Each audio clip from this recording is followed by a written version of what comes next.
Bonsoir à tous, bonsoir à toutes. Je vais d'abord commencer par remercier l'ensemble de l'équipe de la Cité de l'Architecture et du Patrimoine. Remercier Guillaume Salem, son président, et Francis Rambert, qui vient de faire cette introduction, directeur de la Cité. Ce soir, je vais vous expliquer ou essayer d'expliciter le travail de l'atelier. Un travail qui s'établit sur le temps, qui s'établit à partir d'une relation aussi à la géographie et au paysage, et qui s'établit bien évidemment à partir d'un lieu. L'atelier est basé à Aix-en-Provence, c'est une petite agence, une dizaine de personnes, et dans un lieu, on va dire un peu privilégié, ou on va dire un peu calme et serein, celui de la campagne aixoise à la sortie d'Aix-en-Provence. Au loin, la Sainte-Victoire, peinte maintes fois par Cézanne, une sorte de ready-made et d'éléments comme ça répétés. Et puis un paysage qui se découpe avec une nature flamboyante, avec une nature méditerranéenne qui marque à la fois nos esprits, et puis à la fois qui marque le climat dans lequel on travaille. C'était important, il me semble, de montrer, alors ça c'est le lieu, c'est l'agence qui est située dans un petit jardin, donc à la sortie, avec un petit bassin. Un lieu un peu préservé, un peu à l'abri à la fois de l'urbanité, puis à la fois à l'abri des assauts du temps. Donc c'est bien évidemment quelque chose qui marque aussi l'imaginaire et le travail, dans le sens où la matière passée, donc le four que vous voyez là, c'est un four à pain qui est ici, dans lequel l'agence est installée.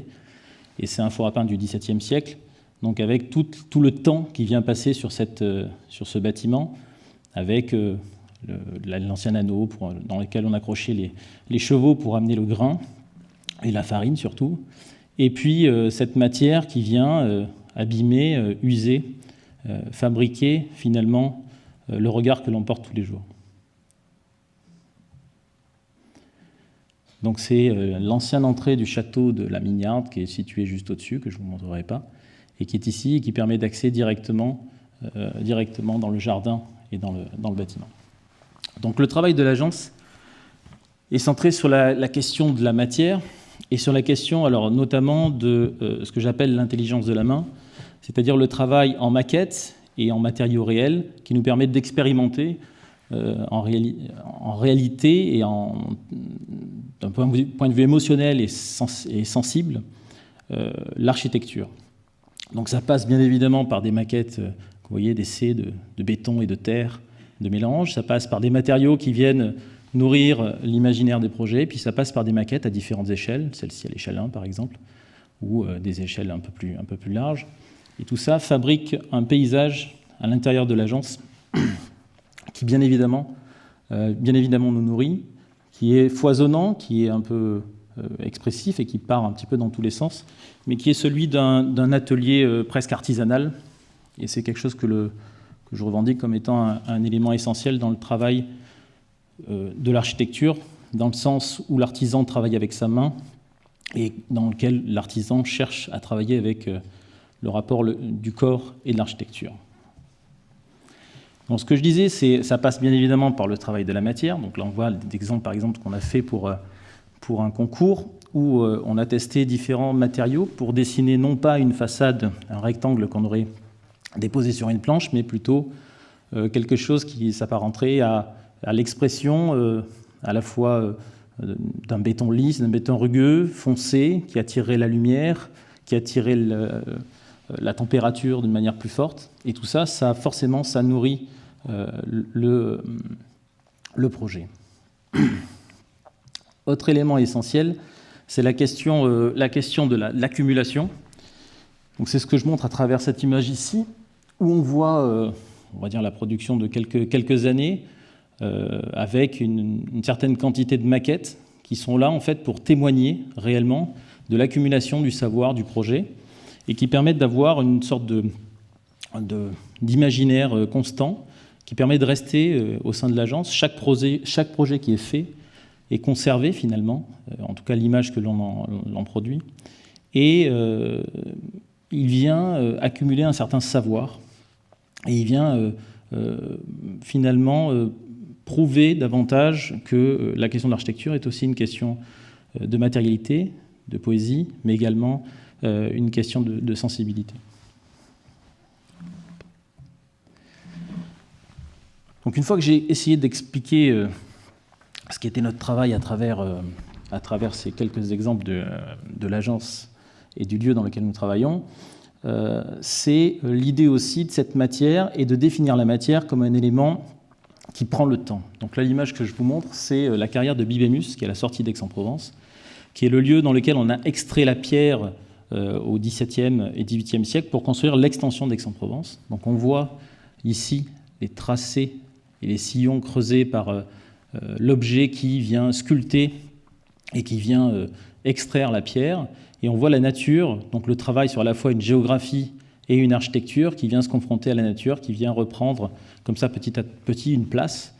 Et donc cette idée du temps qui vient passer, qui vient marquer, et la relation au temps que l'on a avec l'architecture, me paraît en tout cas aujourd'hui essentielle dans le rapport que l'on a avec, d'une part, l'image, j'en parlais tout à l'heure, et puis que l'on a du rapport avec le corps et l'architecture.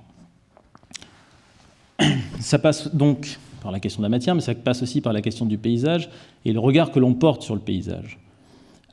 Cette idée aussi que finalement un sol, lorsqu'on est en été et que le blé commence à pousser, ben finalement un sol c'est aussi quelque chose qui prend le vent, qui prend le temps, et cette idée de frondaison, de mouvement, qui vient créer un sol abstrait, qui vient créer un sol finalement mouvant, et qui nous donne à voir et à percevoir comme une île, un bâtiment qui vient flotter sur la ligne d'horizon. Ça passe aussi par la question de l'accumulation, l'idée là encore d'un élément unique qui vient s'accumuler pour fabriquer à travers une transparence finalement une grande opacité, laissant apparaître, on va dire, la subtilité de nos sens, c'est-à-dire à la fois la lumière et puis en même temps la création d'une muralité, d'une frontalité qui nous fait face, et en même temps la perception que l'on a de chaque matière de tronc qui fabrique une matière unique. Comme je l'ai dit tout à l'heure, c'est également, en tout cas ça c'est un élément essentiel, l'idée que le bâtiment est fabriqué par le mouvement des corps, que le mouvement des corps à l'intérieur du bâtiment sculpte les espaces intérieurs, sculpte finalement l'expérience sensorielle et l'expérience émotionnelle que l'on peut avoir avec l'architecture. C'est l'idée de mettre au centre finalement à la fois le travail de la matière, du temps, mais le mouvement des corps par les différents usages, par les différentes fonctionnalités finalement, et qui viennent fabriquer des espaces intérieurs qui viennent se mouvoir autour du corps. Donc je l'ai dit tout à l'heure, ça passe également, et là je reviens sur cette notion de temporalité, ça passe également par la notion de l'épaisseur et de la densité. Donc là, on voit à travers ces différentes ouvertures, ça c'est le Mont-Saint-Michel, avec le grand cloître qui est en partie haute, les différentes épaisseurs et profondeurs, et il semble aussi que, en tout cas, cette idée d'épaisseur et d'équilibre dans le rapport que l'on a avec le bâtiment me paraît là encore une thématique, en tout cas que nous on explore au sein de l'agence. Imaginez que le bâtiment ne tient pas que sur une épaisseur de 20 cm, mais appartient à une épaisseur qui crée la relation avec l'espace extérieur. Bien évidemment, ça passe également par la question du temps, en tout cas du climat, et cette notion que l'on peut avoir d'un paysage et d'une épaisseur du paysage qui vient fabriquer un filtre face à nous et face aux éléments que l'on perçoit.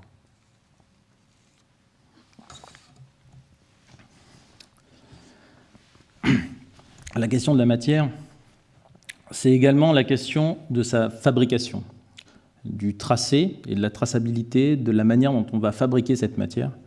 On en a un exemple ici avec un béton rugueux, un béton un peu rustique, qui vient être fabriqué. On voit les agrégats de pierre qui viennent s'agglutiner en partie basse du béton, puis les fines qui sont passées sur la partie haute.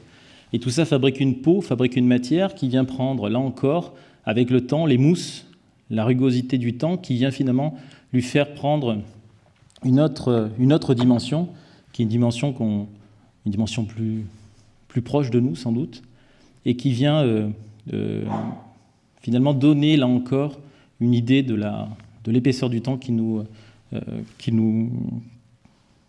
touche, tout simplement. Et avec, là encore, on voit le travail de l'accumulation qui est ici, sur cette partie de la fenêtre, où finalement le bâtiment vient aussi, par sa modification, par son évolution dans le temps, devenir autre chose et finalement continuer à exister. Dans cette notion de matière, on interroge aussi la question du paysage. Et la question du paysage, c'est la question de notre perception, c'est-à-dire d'imaginer que notre regard, finalement, est conditionné par notre regard culturel, par notre culture. Et imaginer le seuil on va dire, ça c'est une photo de Nicolas Gaillard, le seuil à partir duquel notre imaginaire prend le pas sur notre œil. Et cette question du paysage, elle est assez intéressante, parce qu'elle ne nous donne pas à voir simplement ce qui nous entoure, mais finalement tout l'imaginaire que pourrait apporter le paysage dans lequel s'installe l'architecture. C'est également donc l'architecture, enfin le paysage non construit, mais c'est aussi l'architecture, le paysage construit, bien évidemment. Et je finirai sur cette image du Toronnet, pour ceux qui connaissent,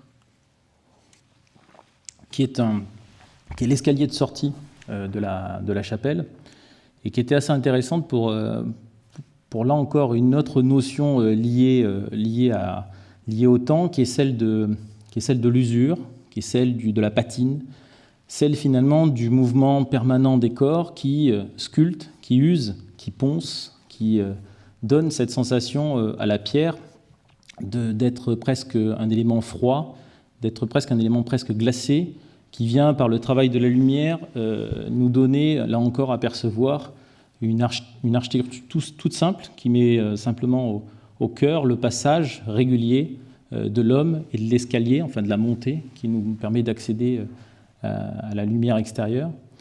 Et ça aussi, c'est une image de référence qu'on utilise assez souvent à l'agence, là encore pour nous rappeler que finalement, le bâtiment, c'est pas simplement un élément que l'on construit, c'est quelque chose que l'on use, quelque chose que l'on patine. Et cette notion-là, elle nous anime en tout cas dans nos choix et dans la perception qu'on peut en avoir. Donc après vous avoir expliqué, alors quelquefois c'est un petit peu compliqué à expliquer, on va dire, tout l'ensemble de l'univers, enfin l'ensemble de l'univers, l'ensemble, on va dire, de la philosophie et de la perception que l'on a et qui anime le travail de l'atelier. J'ai choisi de vous présenter 3 projets. Alors, ces 3 projets qui étaient installés sur une des tables de l'agence. 3 projets qui vont essayer de vous expliciter plus davantage ce que j'ai essayé de dire auparavant et des grands thèmes que j'ai essayé de balayer, en passant du lieu dans lequel on travaille et en passant par les thématiques qui nous sont proches et qui nous sont attachées, on va dire, et qui sont des questions que l'on ramène systématiquement dans le projet. Donc le premier projet, c'est le projet de Banyuls, à côté de Perpignan, qui est un centre pour les chercheurs, un centre d'hébergement pour les chercheurs. Le deuxième est un projet, là vous voyez une maquette d'étude, un projet sur Vertou, donc à côté de Nantes, qui est un centre culturel. Et puis le troisième, qui est un projet qui est en cours de construction, c'est un des bâtiments qui devrait être livré d'ici la fin de l'année, qui sont 2 maisons particulières, privées, qui sont pour nous une sorte de laboratoire, on va dire à échelle d'un, une maquette à échelle d'un développement à la fois de la pensée, c'est un projet qui est très long à sortir et qui aujourd'hui qui est un élément un peu passionnant au sein de l'agence pour expérimenter un certain nombre de thématiques.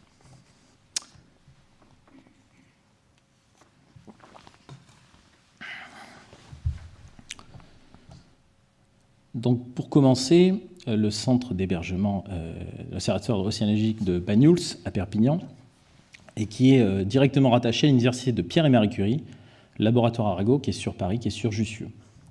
Donc, c'est une antenne de Jussieu. Donc, la chose assez rare, finalement, on est donc sur la façade ouest de Banyuls. Derrière, il y a Portbou, avec la frontière espagnole qui se situe derrière. Et ici, sur toute la partie ouest de la ville, toute cette partie-là est utilisée en fait et privatisée pratiquement par l'université Arago, le laboratoire Arago. Donc il y a un centre de recherche lié à la mer. Donc au large ici, il y a une réserve naturelle qui est là depuis une centaine d'années et il y a un certain nombre de données qui sont recueillies dans ce laboratoire, qui sont étudiées. Et c'est un laboratoire qui a un rayonnement européen, donc avec des chercheurs qui viennent de toute l'Europe pour finalement expérimenter et prolonger l'analyse qui est établie. C'est un paysage, comme vous avez vu, qui est juste extraordinaire. Donc on a la chance d'avoir un concours qui a été lancé sur cette partie-là, qui est l'ancien qui a un parking, et qui est à 20 mètres du port de Banyuls, sur le front de mer de la ville de Banyuls, à côté de ce bâtiment des années 70. Donc un site absolument magique, avec au loin les collines Pyrénées qui viennent plonger dans la Méditerranée, et puis les constructions, plus ou moins réussies, tout autour, qui viennent un peu miter avec des maisons individuelles, beaucoup de maisons individuelles sur cette partie-là, qui viennent miter la campagne, qui sont limitées par une topographie assez forte finalement, et qui restent assez contenues, avec une urbanisation qui est assez bien réglée. C'est bien évidemment un lieu un peu magique parce qu'il y a un ciel absolument incroyable avec l'accroche des montagnes au loin, et puis le rapport entre cet horizon, donc là le reste de la ville de Banyuls qui est situé ici, avec le centre-ville qui est par là, donc ce que je vais vous montrer est sur la gauche, et là on a la grande partie, et Perpignan est plus loin par là-bas. Donc on a toute une partie qui est préservée, et la ville qui vient simplement se confronter aux deux éléments, au ciel et à la mer. Premier élément qui marque dans le territoire, ce sont les terrasses, donc le vin de Banyuls, c'est un élément important du paysage. Donc l'ensemble des collines qui sont directement rattachées au centre-ville sont sculptées par des terrasses de terre, de pierres sèches, qui sont fabriquées, qui sont une grande intelligence, qui viennent reprendre la topographie pour minimiser à la fois l'impact sur les terrasses et puis le travail que l'on aura à faire. Et puis il y a un travail particulier sur, ici, toute l'irrigation. Donc il y a des orages très, très violents, donc avec des citernes qui sont positionnées à des endroits stratégiques. Et l'irrigation de ces terrasses qui se fait naturellement par gravité. Donc avec là encore un savoir-faire, une expérimentation in situ qui est assez forte. Et puis c'est bien évidemment la matière qu'on commence à voir apparaître, et que vous voyez aussi, qui est un rocher dans lequel des éléments d'acier ou de fer sont contenus et qui, avec le temps, rouillent et donnent cette couleur un peu rouge, un peu ocre aux terres et aux rochers qui sont autour de Banyuls. Donc c'est une particularité géologique, on va dire, du site, mais qui finalement se retrouve aussi dans les enduits régionaux de cet ocre assez soutenu qui fabrique la relation avec son paysage. Avant de commencer sur le projet proprement dit, ce qui m'intéresse, c'est pas forcément d'avoir une intégration directe avec le site, c'est aussi d'imaginer que l'intégration se fait par la pensée et par la relation que l'on a avec le paysage. Juste derrière Banyuls, il y a un mémorial qui s'appelle le mémorial Walter Benjamin, qui a été fait par Dan Caravan, qui est un artiste, et qui vient magnifier, alors c'est juste derrière, Banyuls c'est juste derrière cette colline, et qui vient magnifier le rapport à la mer. Donc c'est un projet assez simple, mais qui d'un seul coup, dans la conception même du projet de Banyuls, a été un révélateur, un catalyseur de la relation finalement à l'eau, qui n'est pas simplement une relation à l'horizon, mais qui est une relation plus complexe finalement à l'émotion et à la sensation. Donc c'est un projet assez simple avec un grand rectangle d'acier qui descend et qui coule le long de la colline pour arriver jusqu'au ras de l'eau et au ras des rochers. Et ce qui se passe, c'est une chose assez simple, mais en même temps qui est difficile aussi à montrer, mais qui a un rapport direct avec le corps. C'est pour ça que c'est quelque chose qui m'a parlé tout de suite. La première étape, c'est de rentrer dans ce tube, d'avoir ce travail sur l'abstraction totale des sens, donc l'élimination du son, l'élimination finalement aussi de la lumière, d'avoir plus qu'un halo comme objectif. Finalement, on vient créer une annulation dans les sens. On a cette relation au corps et à la descente, puisque l'escalier vient nous montrer la pesanteur qui est la nôtre. Et Et ensuite, au fur et à mesure, les éléments reviennent et redécoupent des éléments du paysage. Donc on a le ciel qui réapparaît, encore plus explosif et plus fort. On a la colline qui vient comme ça se redécouper avec un morceau d'eau qui vient finalement nous redonner le paysage à voir. Et au fur et à mesure que l'on descend, on retrouve la sensation de l'eau et la perception de l'eau comme un élément essentiel qui vient nous prendre et nous récupérer, avec, lorsqu'on arrive tout au bout, le bruit des vagues qui vient se fracasser directement sur l'eau et qui vient nous redonner la force et la puissance de cette masse horizontale et la confrontation que l'on a avec ces deux éléments. Donc ça passe à la fois par cette matière, donc ces deux éléments d'acier rouillé, donc brut, pur et évident, cette colline découpée et cette relation à la mer finalement qui nourrit. Donc je reviens plus précisément au projet.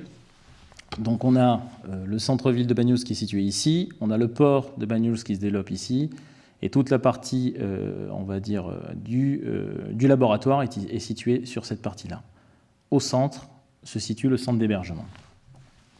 Donc on voit ici la grande anse que je viens de vous montrer qui vient comme ça créer cette relation avec le paysage, c'est une grande arche, et finalement le bâtiment qui vient s'intégrer dans une topographie artificielle, urbaine, une façade urbaine, qui vient faire le lien entre des éléments assez disparates finalement en hauteur. On a ici un vieux pavillon, un bâtiment des années 70, et puis des bâtiments un peu plus vernaculaires, ou qui se veulent un petit peu plus vernaculaires. Et finalement, le bâtiment du centre d'hébergement vient faire ce lien, à la fois vient faire front, vient prolonger l'idée du front bâti face à la mer et de la relation avec le port, et puis il vient essayer de travailler, enfin, il n'essaye pas, il y travaille avec l'épanelage général des bâtis, y compris même avec l'orientation, puisqu'on a une inflexion à cet endroit-là. Donc bien évidemment, il vient s'insérer, comme vous le voyez, il récupère la couleur, on verra tout à l'heure, la couleur des rochers et des terrasses qui se situent derrière. Il vient essayer de travailler et de rechercher un travail de relation avec le paysage plus lointain et le paysage qui se situe derrière, avec les collines sculptées par les terrasses.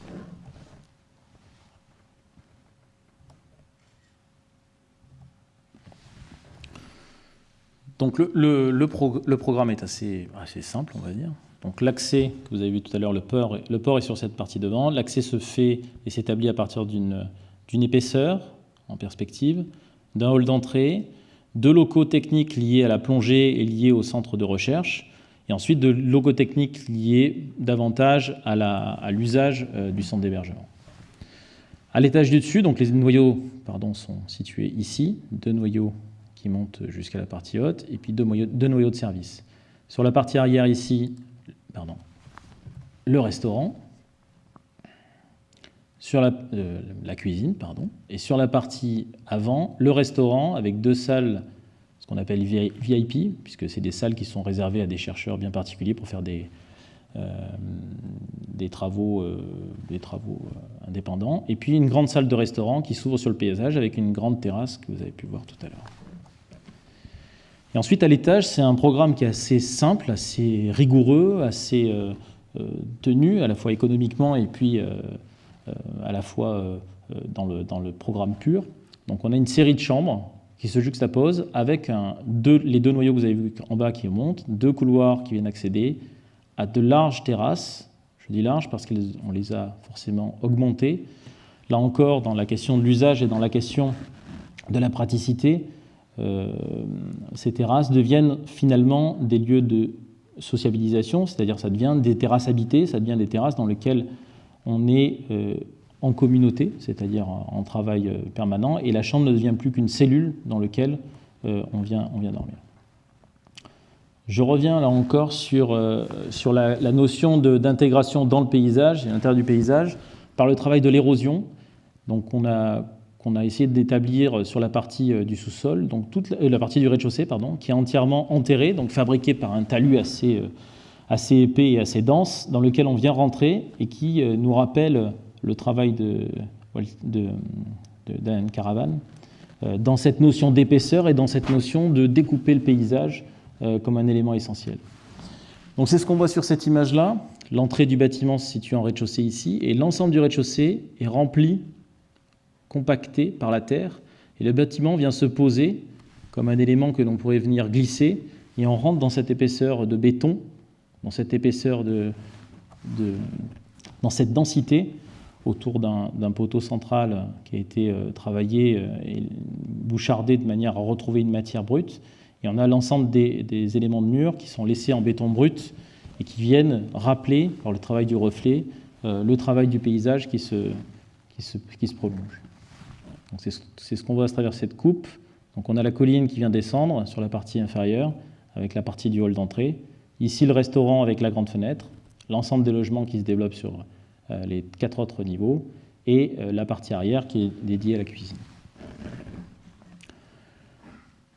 Donc, le bâtiment travaille sur un rez-de-chaussée entièrement planté, qui prolonge le travail des terrasses qui sont au-dessus. Donc, il vient chercher finalement ce sol naturel et vient rechercher une relation avec le paysage qu'il a perdu avec la notion d'urbanité et la notion de voie. Et puis, ce passage central qui vient nous faire glisser sous le bâtiment avec cette notion d'une grande fenêtre qui vient réfléchir le paysage.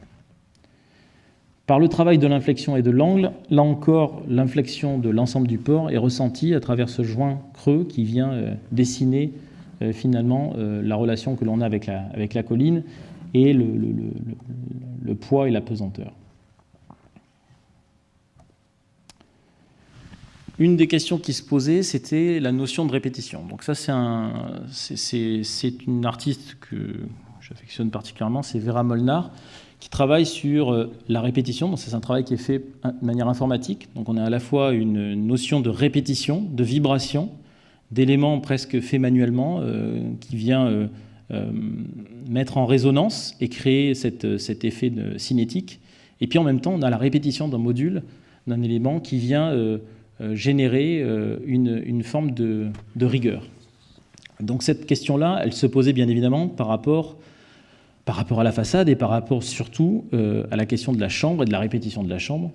Et donc on a travaillé, c'est ce que vous voyez à travers ces croquis, sur ce que pouvait être finalement cette façade qui venait créer le filtre entre l'intimité des logements, l'intimité du balcon et la perception plus publique du bâtiment. Donc ça a été tout un travail, à la fois, alors ce qu'on voit ici, sur un travail à la fois sur la pixelisation, sur la trame, sur la forme en elle-même, et puis sur un travail plus d'éléments tubulaires. Et finalement, en travaillant comme ça ces éléments, ce filtre qui vient créer cette relation dont on parlait tout à l'heure à travers le travail du MUSEM, on a travaillé sur un élément, l'idée là encore était que le bâtiment tire sa force de ce qui fait l'origine et le sens même, c'est-à-dire le travail sur la mer. Donc là, il y a un corail qui s'appelle la gorgone, qui est un élément assez, là encore, un peu assez intéressant, qui est à la fois animal, minéral, qui a une forme végétale, dans lequel on a l'impression que l'air peut passer à travers, et finalement, c'est l'eau qui vient le nourrir avec le plancton, et puis d'une couleur rouge ocre qui laisse finalement apparaître et transparaître la lumière, tout en créant un filtre opacifiant. Donc cette ambiguïté et ce travail sur cette matière, d'un seul coup, a nourri l'imaginaire, et notamment cette idée de filtre. Et il y a aussi un autre élément qui est intéressant, c'est que l'origine du projet, donc, c'est cette recherche, ce travail avec les chercheurs sur la mer, mais ça se prolonge aussi au niveau de l'énergie du bâtiment, puisqu'il y a un pompage à eau de mer qui est établi à une centaine de mètres, et qui permet de produire de l'eau chaude et de l'eau froide de manière totalement gratuite, et ce qui permet d'avoir un bâtiment qui vraiment puise son énergie de la mer, à la fois par son programme, par sa production d'eau chaude, et puis par son travail sur l'architecture. Donc ça, on a réussi à convaincre le maître d'ouvrage, ce qui est toujours compliqué, de réaliser des maquettes à échelle 1 de différents tests de la façade. Donc là, c'est quelque chose d'un peu expérimental avec du bois et des éléments en carton, et qui viennent créer ce filtre. Donc on a fait plusieurs tests sur les épaisseurs, sur les profondeurs, qui nous ont permis de développer une quinzaine de ce qu'on a appelé des brins. Donc chaque brin est coulé séparément. Chaque brin est coulé à partir d'un moule qui a été fabriqué par un fabricant de bateaux qui est situé sur le port de Banyuls. Il y a une relation de proximité. Et chaque brin est coulé séparément et ensuite est fixé sur la façade selon un rythme bien particulier pour générer en partie basse un garde-corps et en partie haute un brise-vue qui laisse apparaître le paysage et retrouver un peu la sensation que je décrivais tout à l'heure à travers le mémorial de Walter Benjamin. L'idée, là encore, c'est de ne pas avoir de limite horizontale et de laisser l'eau travailler ça pour nous. Donc là, on voit, c'est des éléments qui sont assez massifs. Donc, tout à l'heure, comparé par rapport au MUSEM, ce n'est pas tout à fait la même technologie. On est sur du béton extrêmement classique, extrêmement simple, avec un acier central et puis un enrobage de béton, ce qui permet finalement d'avoir une échelle par rapport à la vue et au cadrage que l'on a qui joue en fonction de la distance que l'on a par rapport à ce filtre. Ça permet bien évidemment de créer et de générer des espaces d'une intimité assez intéressante. Donc les terrasses font 1,80 m de large. Donc ça veut dire qu'on peut y placer, ce qui se passe d'ailleurs aujourd'hui, des tables, des chaises, et on peut comme ça échanger à travers cet endroit et ce lieu. Ça donne aussi une couleur particulière et une lumière qui vient nous envelopper et nous enrober tout autour de nous et tout autour du corps, et finalement nous donne à percevoir le paysage comme un élément qui viendrait dessiner sur le sol et qui viendrait dessiner sur l'architecture une autre perception. Sur la partie haute, on a des logements qui ouvrent complètement sur le paysage, avec une grande terrasse. Et on a eu la chance aussi, après un travail de discussion avec le maître d'ouvrage, de dessiner aussi dans l'ensemble du mobilier, parce que la relation entre les espaces relativement contenus et la relation au corps était quelque chose qui était naturellement à prolonger. Donc là, on voit sur la partie arrière une des coursives qui est utilisée par contre plus pour la technique, donc qui fabrique le paravent. Donc c'est exactement les mêmes typologies. On voit aussi les différences de coulage et ce qui fait qu'aujourd'hui, le bâtiment continue à prendre le temps et ne finit pas finalement, sa matière continue à évoluer. Donc ça, c'est une notion qui est essentielle aussi dans notre travail. C'est l'idée que le temps puisse passer sur le bâtiment, ce qui arrive. Donc l'ensemble des têtes de béton ne sont pas protégées, donc l'eau vient couler le long de des éléments. Et finalement, le climat, l'orientation, le vent fait et fabrique, là encore, une façade qui évolue avec le temps. Donc là, on voit à partir d'un logement, ça c'est le logement du gardien, quelle est la perception que l'on a, qui n'est pas une perception de fermeture, bien au contraire, qui est une sensation d'ouverture et à la fois d'intimité assez forte, avec une lumière très, très, très puissante qui vient pénétrer l'ensemble des logements.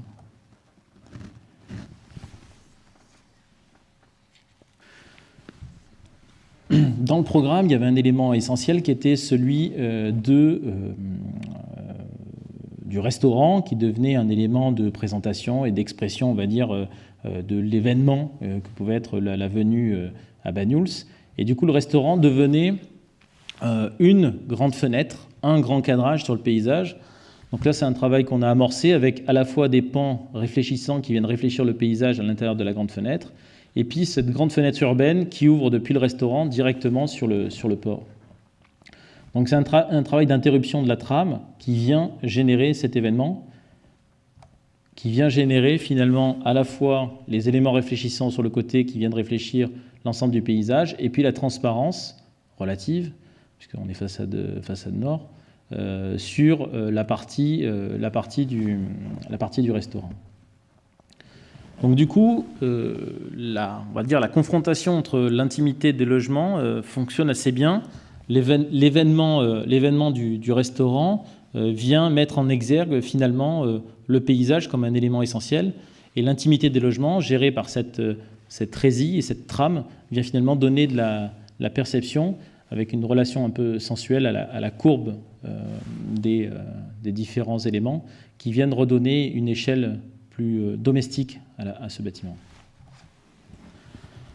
Partie intérieure d'aménagement. Les chaises n'ont pas été dessinées par nous.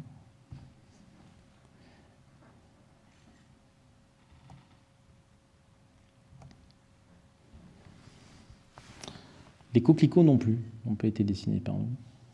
Question de chance, une relation à la couleur et la lumière qui était assez intéressante.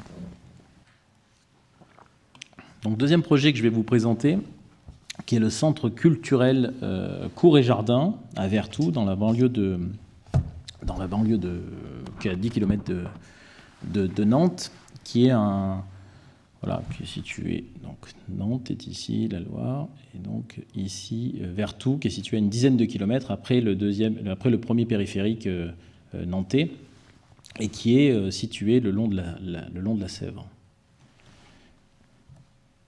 La Sèvre qui, pour ce lieu, est un élément à la fois de calme, de sérénité, qui est un lieu de convivialité. Donc là, c'est la chaussée des Moines que l'on voit ici. C'est une digue submersible dans laquelle, selon les périodes, on peut marcher et déambuler d'un côté à l'autre de la Sèvre.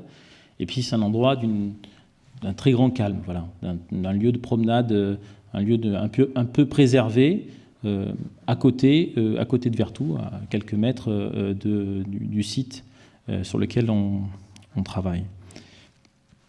C'est un lieu dans lequel la présence de l'eau vient réfléchir le paysage, vient le dédoubler et vient créer une relation presque de brillance avec le paysage qui travaille notamment avec les ciels qui sont plus blancs comme un élément duplicateur.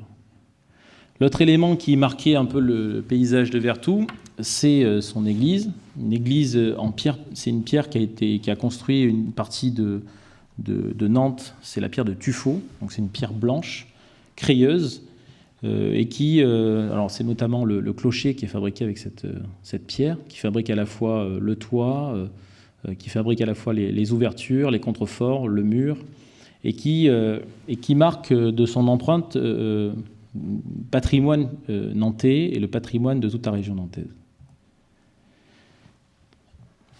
Donc ce qu'on voit sur cette image, c'est le paysage tel qu'il se découpe sous nos yeux. On a au fond Nantes, qui vient fabriquer la ligne d'horizon, avec la tour de Bretagne, qui est le seul bâtiment qui émerge de cette ville qui est assez basse. On a tout autour une ceinture verte composée de cultures, dans lequel, notamment Vertou, il y a la culture de la mâche qui se développe sur ces parties-là.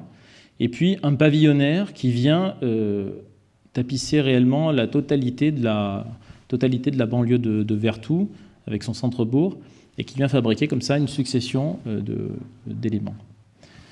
C'est ce qu'on continue à voir ici, donc la partie liée au pavillon. Et puis ici, le centre-bourg, qui est, lui, par contre, un travail plus rustique, plus rural, lié à des bâtiments plus anciens, et dans lequel qui viennent s'implanter le long des rues et pas forcément le long de la topographie. Donc c'est un mont assez léger, les topographies ne sont pas très fortes sur Nantes. Donc on voit ici la Sèvre qui s'écoule, ici la chaussée des Moines, la voie principale de Vertou, avec l'église qui est située ici, et le projet du centre culturel qui est situé à l'entrée du centre-bourg.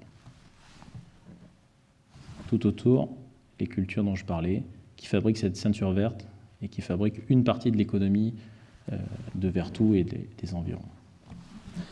Donc l'autre particularité du projet, c'est qu'il se situe à l'entrée du centre-bourg. Donc là, ici, on a une bretelle qui fait le tour du centre-ville. Les deux axes, celui qui vient depuis la chaussée des Moines ici, qui remonte jusqu'au centre-ville et à l'église, et puis ce deuxième axe ici, qui vient fabriquer une porte d'entrée, et le bâtiment est perçu comme ça, avec le centre-bourg qui se situe juste ici. Donc le bâtiment vient répondre, donc la forme de la parcelle est un petit peu particulière, et vient répondre ici à un jardin d'ormes, un vieil orme qui est absolument magnifique, et qui permet de créer ici un véritable seuil au centre-bourg de Vertou. Donc le bâtiment se développe en équerre. Il fabrique ici un espace public qui vient en écho à l'espace végétal qui est ici, et la voie dont je vous parlais qui permet d'accéder directement. Et le bâtiment vient faire ce travail de rotule, ce travail de retournement pour rentrer jusque dans le centre-bourg. Il devient la porte d'entrée de la ville. Le deuxième élément qui était, là encore, un élément lié au programme, c'est que les deux bâtiments on va dire, les plus atypiques, c'était le bâtiment cultuel. Et le bâtiment culturel se répondent par le travail de l'espace public. Donc depuis l'espace public du centre culturel, la vision et la perception de l'église créaient cette relation avec la verticale et avec le ciel, que l'on ne retrouvait pas forcément ici. Et donc ce jeu entre les deux permettait de renforcer ce lien entre le centre-bourg et le bâtiment du centre culturel.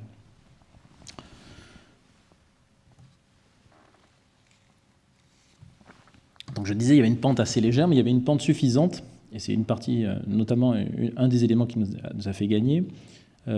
On a généré 2 entrées, une entrée basse et une entrée haute, avec un travail en biseau pour fabriquer finalement un bâtiment qui se découpe en 2 parties, qui peut fonctionner d'une manière complètement indépendante, et un travail sur la pente qui vient mettre en exergue la relation dont je parlais à l'instant sur l'église de Vertou qui est au loin. Et ici, on ouvre sur la partie basse du terrain. Donc ici, on voit la partie de l'entrée haute avec cette place, avec un arbre qui vient créer cette relation avec la verticale, la relation avec l'église qui est derrière nous, la voie d'accès qui nous permet de créer cette porte, avec de l'autre côté ici, le jardin des ormes, qui vient répondre, les 2 vides viennent se répondre, un vide minéral et un vide végétal. Sur la partie basse, donc de l'autre côté, ici, on a la partie qui ouvre directement sur le parking et qui devient un accès secondaire pour faire fonctionner finalement le bâtiment uniquement sur la partie basse. Donc je vais vous expliquer le programme. Donc on voit à travers les premières esquisses le travail de réponse entre le jardin des ormes et puis le jardin minéral qui est ici, et la place qui vient se dessiner. Finalement, le bâtiment ne se suffit pas à lui-même, il vient répondre pour fabriquer une pièce urbaine et fabriquer une relation avec le centre-ville de Vertou.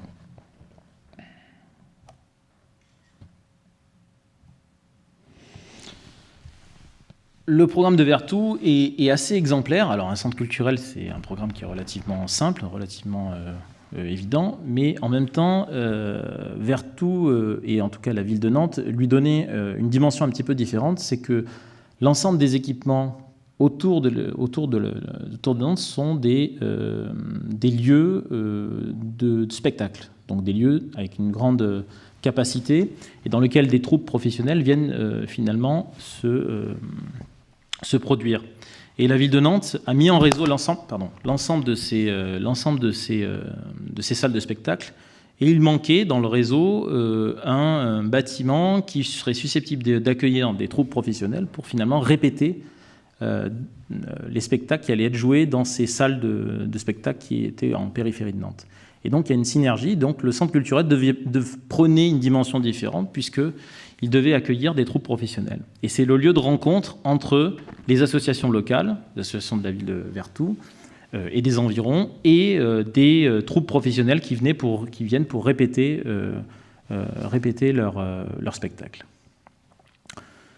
Le travail sur un centre culturel, c'est avant tout un travail, et là je reviens sur ce que je disais au début, sur la notion de corps et de mouvement des corps, dans l'idée qu'ils régularisent la forme et le rapport que l'on a avec la spatialité.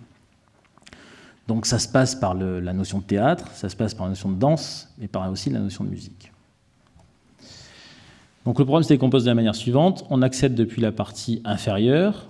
On a ici au centre un studio de répétition de théâtre, studio de répétition de musique.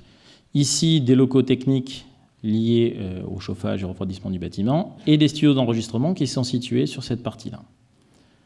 Ici, on voit continuité spatiale, dans le rapport au corps dont je parlais, entre l'intérieur et l'extérieur. Il n'y a aucun élément qui vient perturber la perception que l'on peut avoir, et on peut se balader d'une pièce à l'autre en forme de continuité. Donc ça, c'est un élément qui a conduit le projet tout au long de notre travail.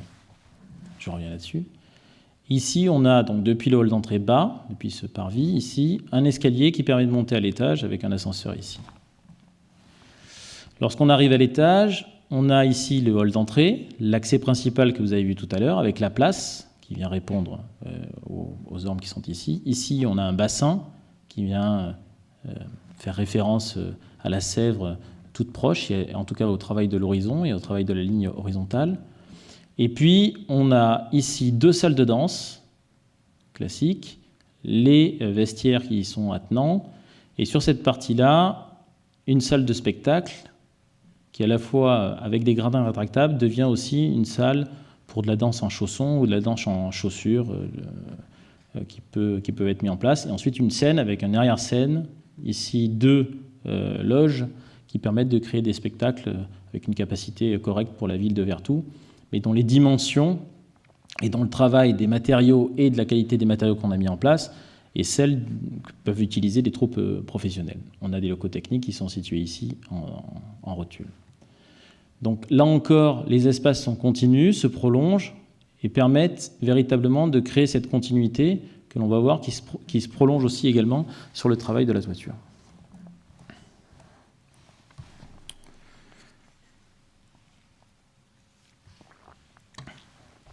Donc ici, on se retrouve dans la partie du hall d'entrée où cette fenêtre, ce vitrage, donc une fois qu'on a passé la partie de la place publique, vient recomposer finalement le paysage nantais avec, on voit au loin la ville de Nantes, on voit ici la frondaison plantée et la ceinture verte qui entoure Nantes, et puis ici tout le développement urbain des pavillons qui viennent recomposer finalement le paysage de Vertou.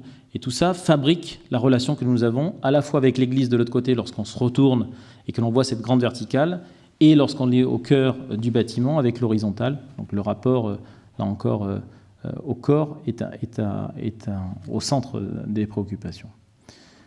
Le hall d'entrée, avec le toit qui vient se détacher.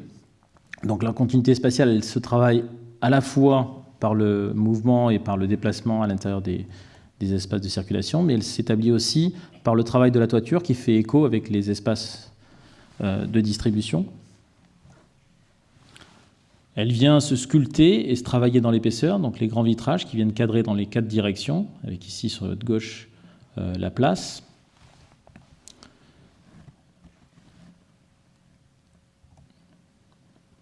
Et ensuite l'escalier qui nous permet de descendre sur la partie inférieure, qui est une partie beaucoup plus fermée, beaucoup plus opaque, et qui est plutôt liée à un développement lié notamment aux enregistrements, sans nécessité de grandes ouvertures. Donc là, on voit au centre ici le jeu avec le jeu presque de cache-cache autour d'un volume et dans lequel le toit se détache et les danseurs viennent finalement s'amuser tout autour. Il y a un jeu qui s'établit entre l'espace et les corps qui s'y déplacent. Ça passe aussi par le jeu de la toiture à l'intérieur des espaces de danse, puisque le toit vient faire écho au toit extérieur, dont je vais parler juste après. Et alors ça c'est un travail aussi assez compliqué, dans l'intimité du corps, la nécessité d'avoir, en tout cas pour moi, un minimum de lumière qui éclaire l'architecture pour qu'on puisse percevoir finalement son existence et sa vérité, et qui était une discussion assez forte liée à l'intimité des corps et au mouvement des corps. Donc au début, le projet avait des fenêtres beaucoup plus importantes. Il y a eu un refus total de la part des différents danseurs, puisqu'il va y avoir une relation plus intimiste avec le corps et avec le paysage. Donc sur la partie inférieure, on a tous les studios d'enregistrement, et notamment ça, c'est les studios de théâtre, donc de répétition, dont les dimensions et les équipements sont équilibrés par rapport à la salle de spectacle et aux différentes salles de spectacle classiques, et qui permettent réellement un usage pratique. Sur la gauche ici, une large fenêtre qui s'ouvre directement sur le parvis et qui permet d'avoir une deuxième relation un peu plus théâtrale avec l'espace extérieur. La salle de spectacle, la grande salle de spectacle avec les gradins repliés, c'est un bâtiment qui accueille une trentaine d'associations et qui vit aujourd'hui. Il y a un foisonnement culturel, il y a un foisonnement d'usage qui est assez exceptionnel pour y retourner assez souvent. Et c'est un bâtiment qui est perçu comme un élément qui vient mettre en exergue la relation au corps. En tout cas, c'est comme ça qu'il est perçu. Autre thème, comme vous avez pu le voir, que je n'ai pas abordé jusqu'à présent, mais c'est le travail sur la toiture. Donc, Donc le travail sur la toiture, c'est là encore comment réfléchir et comment travailler à non pas une intégration, mais on va dire à une réponse, à un lien fin et délicat avec ce qui se passe tout autour. Quand la logique des toits est basée sur une logique un petit peu abstraite, finalement, on s'aperçoit qu'il y a une topographie artificielle qui se crée, qui est ces toitures tournées, orientées dans tous les sens, et qui fabrique une structure assez incroyable. Et l'idée, dans le travail de développement de l'agence, a été de réfléchir à la fois à l'échelle, à la vibration de ces toitures, à trouver la juste mesure et l'équilibre entre la dimension vernaculaire de ces toitures et l'écho qu'ils faisaient les uns par rapport aux autres, et puis le travail d'un bâtiment public. Donc on a fait tout un travail de développement, il y a ces quelques maquettes, mais on en a fait plusieurs dizaines encore, pour essayer de trouver et de percevoir ce qui pouvait finalement répondre le plus aisément à l'environnement sans créer de mimétisme. Donc c'est le travail que vous voyez ici, des toitures, qui viennent répondre. Donc il y a des lignes de fuite qui viennent chercher différents toits, différents alignements avec les bâtiments existants, et qui viennent se mettre en exergue par un travail d'une corolle qui vient, son point culminant étant la salle de spectacle, qui vient comme ça générer une relation de verticalité. Donc on voit l'écho ici en dessous, donc forcément ce n'est pas la même toiture qui fabrique le dessus et qui fabrique le dessous. Donc les deux viennent se répondre et viennent créer cette relation avec le paysage dont je parlais tout à l'heure. Donc à la fois par le passage et la fluidité que l'on a à l'intérieur du bâtiment, par cet aspect un peu malléable presque de l'espace qui circule entre les volumes et la toiture, et puis le rapport que l'on a dans chaque pièce avec cette toiture. Donc cette toiture, pas forcément pour rentrer trop dans le détail, mais c'était assez intéressant puisque c'est une véritable sculpture, il n'y a aucun élément qui est répétitif, chaque élément est un élément unique. Et donc on a fabriqué avec le serrurier une sorte de grande sculpture parée de béton et qui vient créer cet écho. Donc on voit la relation avec l'église de Vertou qui est juste derrière, qui vient créer cet écho avec le paysage et que l'on voit ici.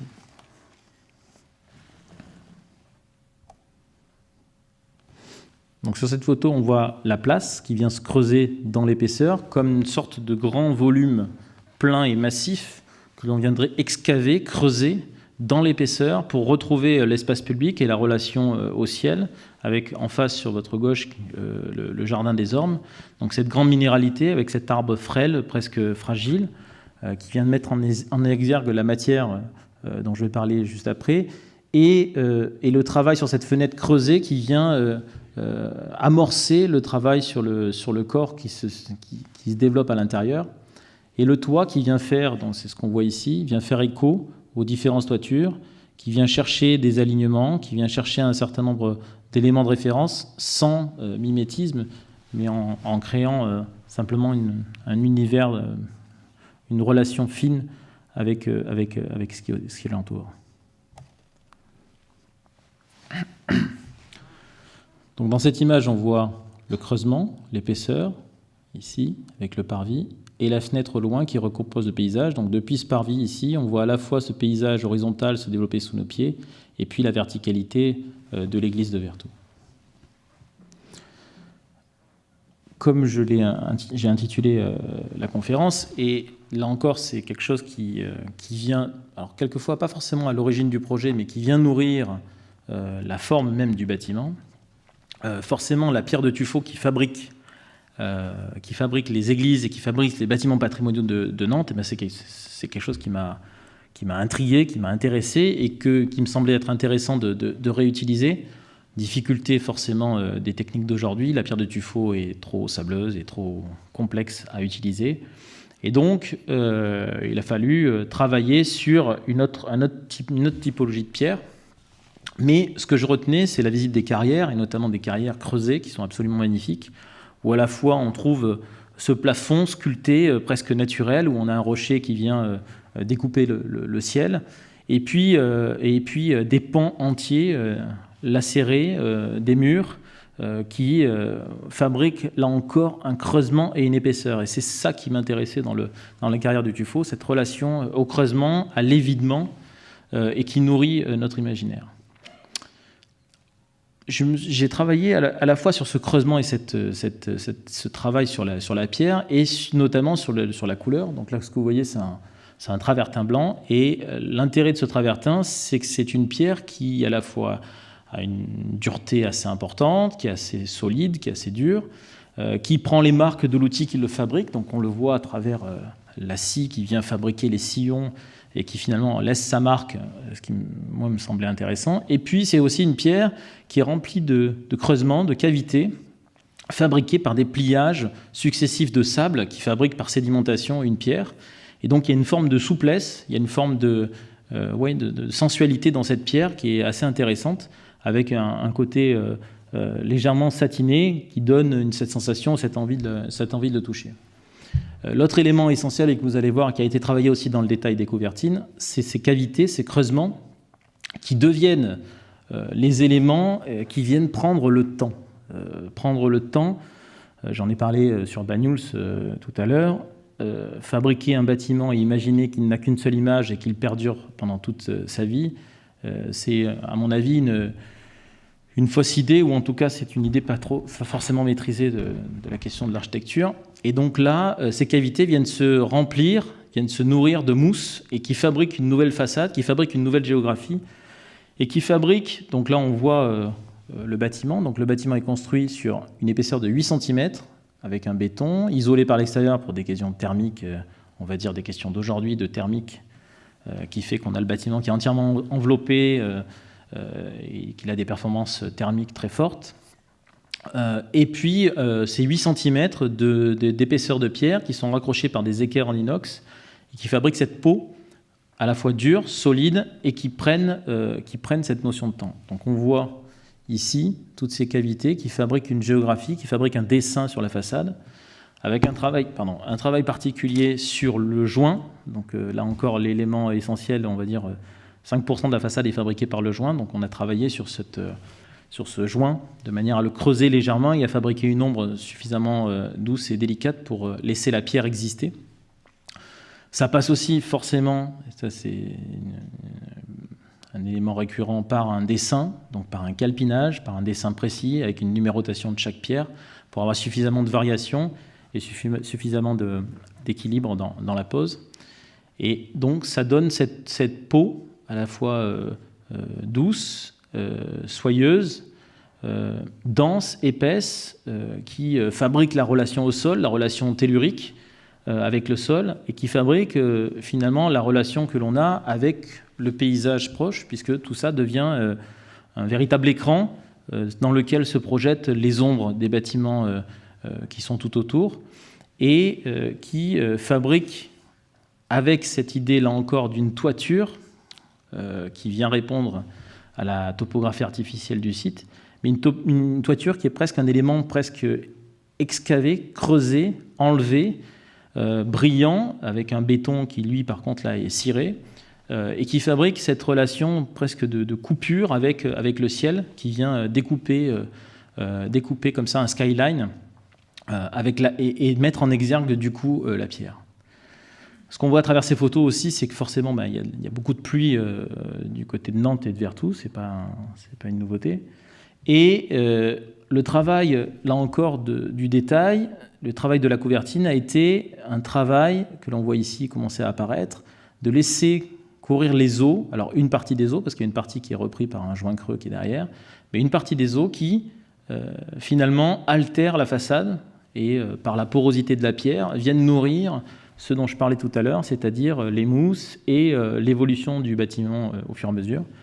Aujourd'hui, encore, le bâtiment a encore évolué. On voit les traces de pierres qui sont plus ou moins altérées par le temps et qui fabriquent, là encore, il faut un maître d'ouvrage qui accepte que son bâtiment prenne le temps et passe avec le temps, mais ça fabrique une vraie relation des habitants avec cette construction, finalement, qui prend un peu de force.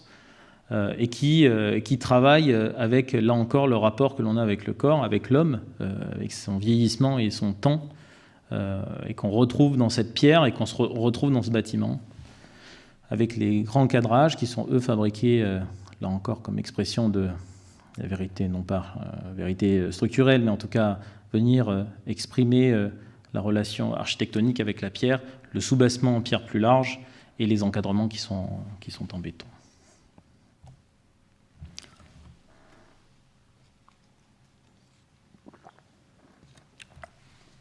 Donc, comme je l'ai dit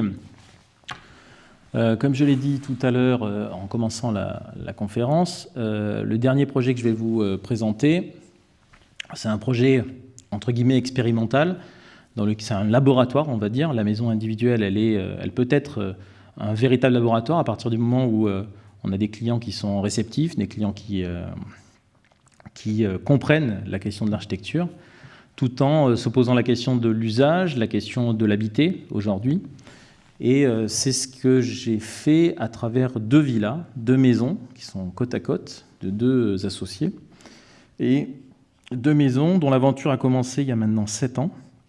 Donc c'est un projet à long terme, c'est un projet très long, qui a été long pour des questions administratives, mais aussi pour des questions de développement de projet. Et c'est un projet qui a commencé, alors je vais commencer par quelque chose qui n'a rien à voir, mais qui en même temps a une résonance, un peu ce que je vous expliquais tout à l'heure par rapport au lieu dans lequel on travaille. Au moment où je commence à réfléchir sur ces maisons, je suis à Lima, au Pérou, et je découvre, au détour, enfin, par différents architectes qui étaient sur place, qui me font découvrir Puruchuco. Donc, Puruchuco, c'est un lieu que je ne connaissais pas du tout, et qui est un palais d'un chef inca, qui est une sorte de grand rectangle parfait, incrusté dans la montagne, et qui, d'un seul coup, marque mon esprit. J'apprends que quelques années auparavant, Alvaro Siza l'avait visité également, et que c'était un lieu, voilà, un peu emblématique, porté de sens. Et c'est donc une maison entourée de murs, entourée de patios, ouverts sur la colline périphérique, et qui fabrique 3 univers. Un univers lié à la réception, c'est-à-dire lié aux événements, puisque c'est un chef inca, donc aux événements plus publics. Une partie de service, qui est située sur la partie arrière, et puis une partie de vie d'usage plus classique, et avec une relation au paysage qui est absolument magique, entre à la fois des perceptions lointaines, et puis des perceptions tout en longueur, et des perceptions par des patios. Donc c'est quelque chose qui, lorsque j'ai visité ce bâtiment, m'a d'un seul coup marqué, et forcément a marqué la perception qu'on peut avoir de la matière et du projet. Donc on voit ce grand rectangle creusé avec des différents crans. Ici la partie la plus publique avec le sol et le rocher qui se situe autour. Et puis la matière, finalement, comme si le rocher fabriquait cette matière et fabriquait cet îlot habité, une sorte de sculpture naturelle dans lequel on vient s'immiscer, se glisser et fabriquer des relations, non pas des relations de cadrage et de fenêtres, mais des relations soit verticales, soit horizontales avec le paysage lointain.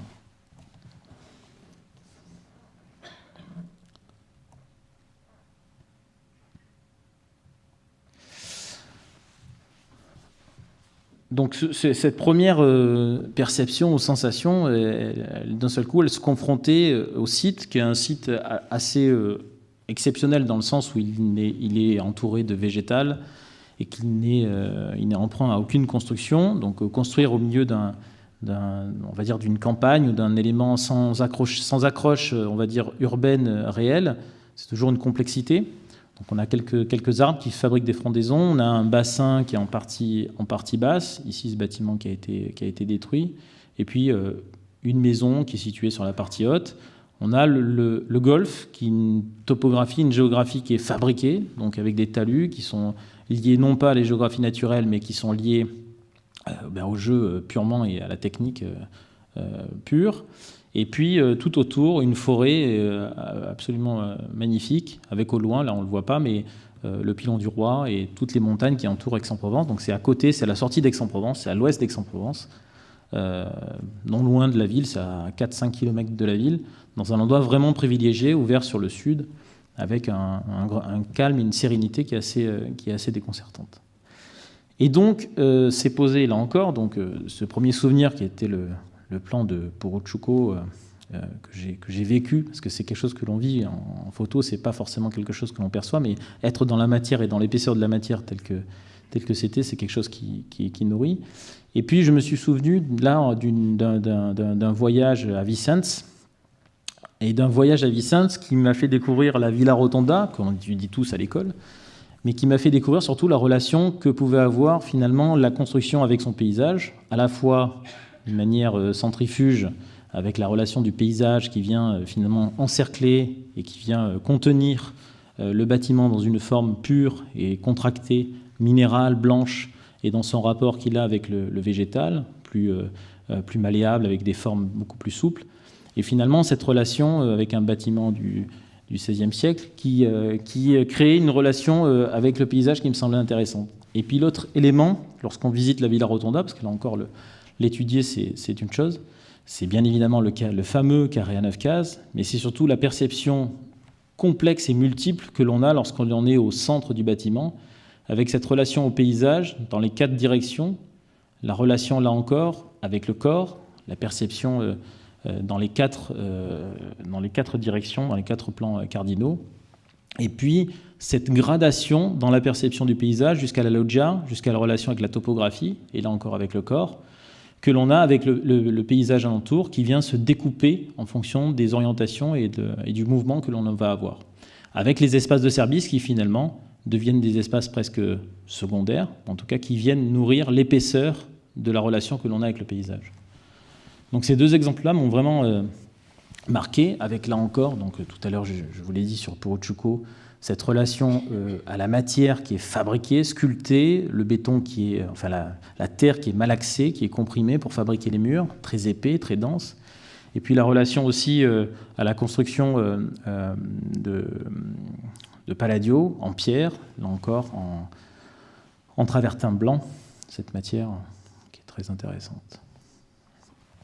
Donc, question importante, fabriquer 2 maisons qui à la fois se répondent, qui s'intègrent dans une topographie et dans un lieu naturel et qui se prolongent. Donc le travail s'est établi en maquette, en dessin forcément, par une étude de la topographie et par un travail, finalement, la topographie vient tourner, vient s'orienter, le sud est ici, et vient prendre son essor sur la partie haute du terrain, il vient créer une inflexion assez grande au-delà du terrain du bâtiment. Et finalement, c'était intéressant d'imaginer que ces 2 constructions viennent faire écho à la géographie et viennent saisir la géographie pour pouvoir l'exprimer. Donc c'est à la fois dans la relation de la topographie avec le bâtiment, mais c'est aussi, et c'est à travers ce petit croquis, il y a toujours des croquis qui font déclencher le projet, l'idée de comprimer la relation au paysage. Donc ce qui est intéressant, c'est d'avoir une masse construite qui fabrique une relation à la densité et au paysage lointain. Et ça se fabrique à partir de 3 éléments. Le premier, c'est le socle, qui crée la relation verticale avec les patios et qui crée la relation de la maison, ce que j'appelle la maison du sol, la maison liée au sol directement. L'espace intermédiaire, qui est un espace qui est lié à la tension du paysage et à la relation horizontalité avec le paysage, avec la frondaison des arbres. Et puis la 3e construction qui est ici, qui est la relation avec le ciel, qui est une maison à patio ouverte sur le ciel. Et donc ces 3 éléments viennent jouer à la fois sur la topographie et sur la relation que l'on a avec le paysage. Donc comme je vous l'ai dit, ça se fabrique à partir d'hypothèses, donc une des maquettes de travail, où on voit apparaître la maison du socle, qui est en partie inférieure, dont je vous expliquerai le programme, la maison du paysage, horizontale, qui vient capter les différentes perceptions que l'on a, et la maison du ciel, qui est une maison plutôt méditerranéenne, on va dire presque romaine, qui vient s'ouvrir sur le ciel.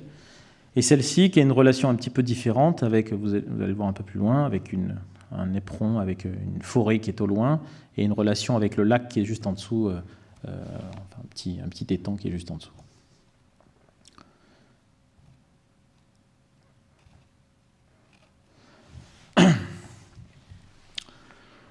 Donc, ça fabrique ce type d'image. Donc là aussi, l'image est un élément de source d'inspiration et source de travail. On voit s'établir le socle, la relation au sol, les éléments plus mobiles qui viennent se poser et cadrer le paysage dans sa profondeur et dans sa longueur, et puis ces volumes abstraits qui viennent se détacher dans le paysage et retrouver cette orientation que l'on retrouve dans la topographie et qui s'ouvre uniquement sur le ciel pour nous donner la vue plus que sur ce ciel méditerranéen bleu azur.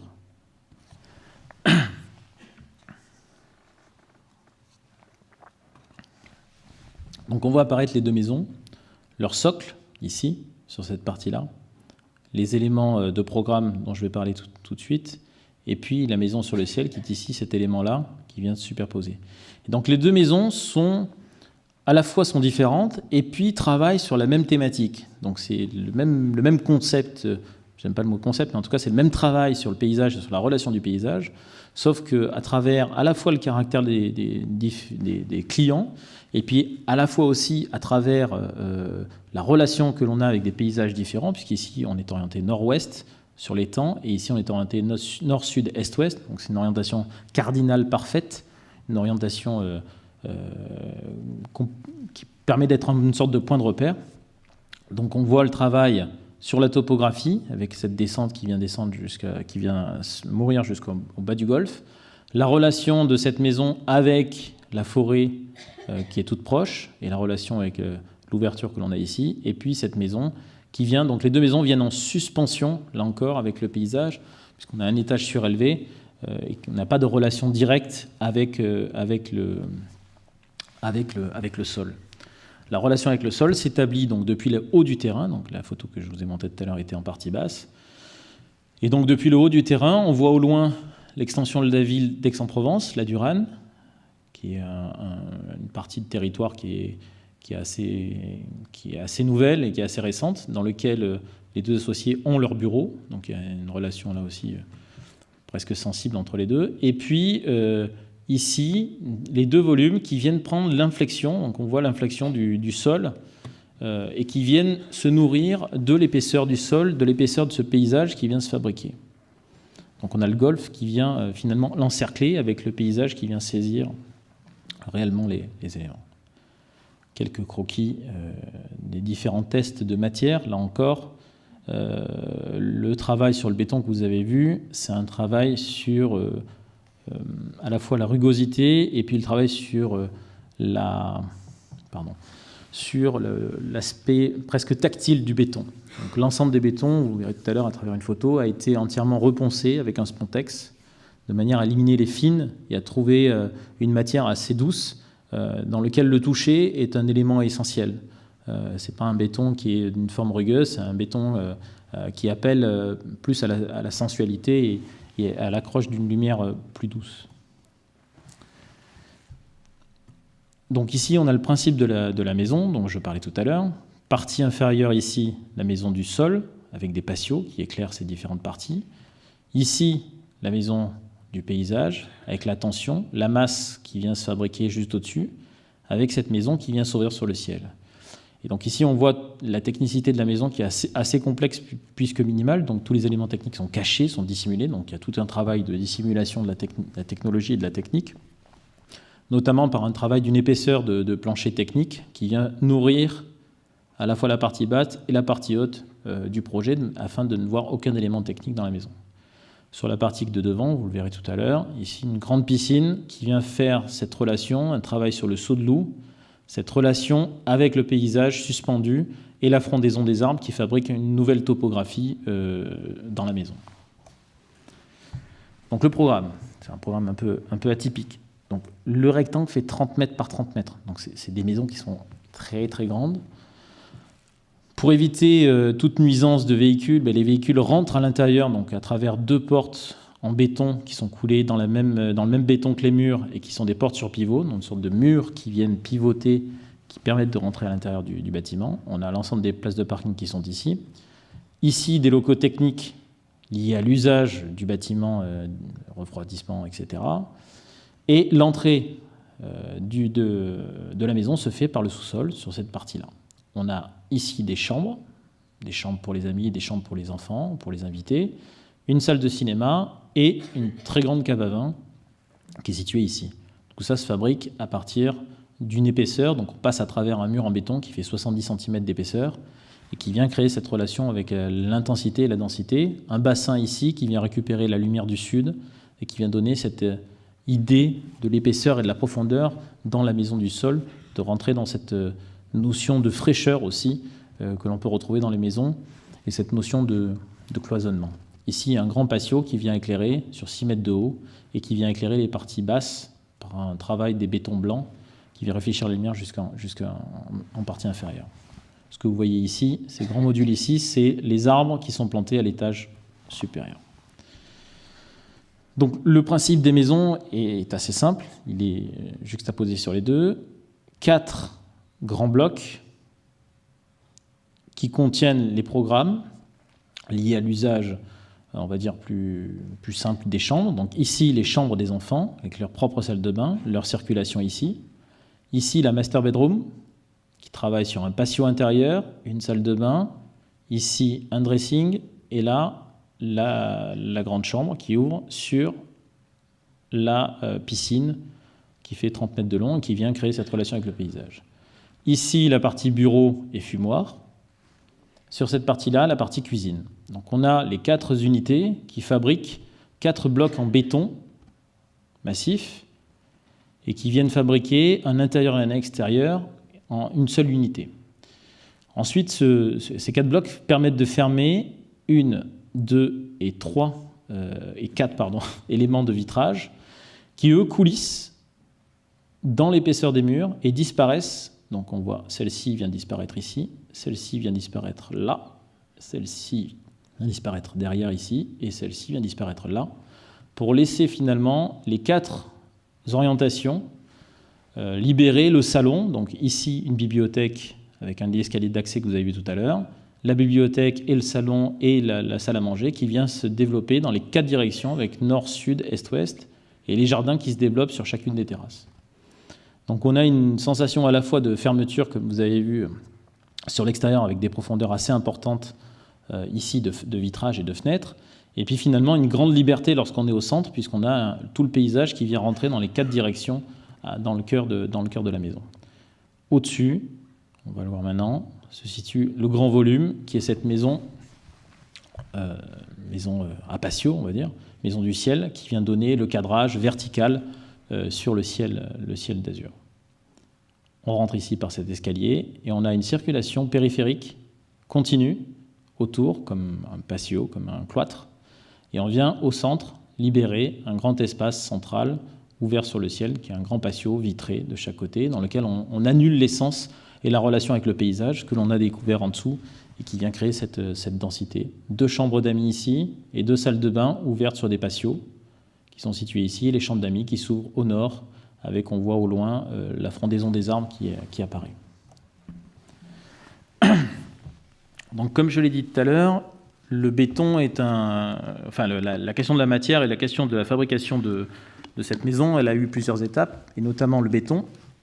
Elle était d'abord en pierre, puis ensuite en béton, parce que finalement, l'idée pour Uchuko, c'était l'idée de cette matière qui fabrique le sol, une matière tellurique qui vient surgir du sol. Donc là, on se souvient des premières images que je vous ai montrées de la Sainte-Victoire qui n'est pas loin, qui est un calcaire blanc qui sort, qui émerge de la forêt, cette minéralité blanche fabriquée et construite. Et puis un travail sur le béton qui s'est établi à partir du ciment blanc et de sable gris, pour avoir non pas un béton d'une grande pureté blanche, mais d'avoir un béton qui finalement, avec le temps et avec la perception du temps, n'a pas une seule vérité. Et donc l'ensemble des bétons a été repensé, donc, comme je le disais, avec un spontex, donc c'est un travail de plusieurs mois, de manière à retrouver un côté très soyeux, très délicat du béton, presque poudré, et qui permet de trouver cette juste relation avec non pas la brillance du béton et les huiles qui le laissent apparaître, mais de retrouver cette poudre et cette délicatesse de la lumière qui vient courir sur les bétons. C'est ce qu'on voit là-haut, par exemple, qui a été retravaillé.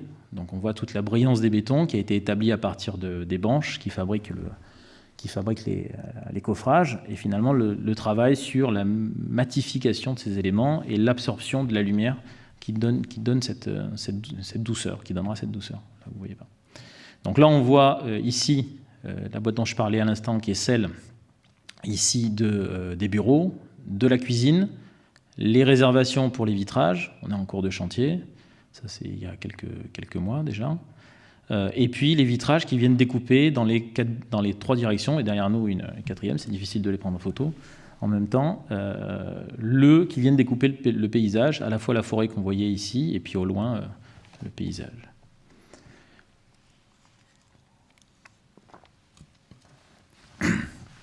Donc ici, on voit, avec les évolutions, donc la fenêtre que je vous montrais à l'instant, c'est celle-ci, avec le cadrage en hauteur et la relation paysage qu'on est en train de fabriquer avec les jardiniers et les paysagistes aujourd'hui. Il y a plus de 1000 arbres qui arrivent et de végétaux qui arrivent pour densifier et créer cette relation, cette confrontation avec le minéral. On a les volumes qui se détachent ici et qui fabriquent le cadrage sur le cadrage horizontal, et puis cette maison ici qui vient fabriquer la relation avec le ciel. 2 accès avec uniquement 2 accès au sol. Donc finalement, le sol est privatisé, ça devient un sol. Donc il y a une série de bastides comme ça qui sont sur Aix-en-Provence. Dès qu'il y a de la pente, les bastides sont fabriqués sur un socle avec une terrasse accessible, un usage pratique avec quelques arbres. Ce qu'on voit ici, on a planté un chêne.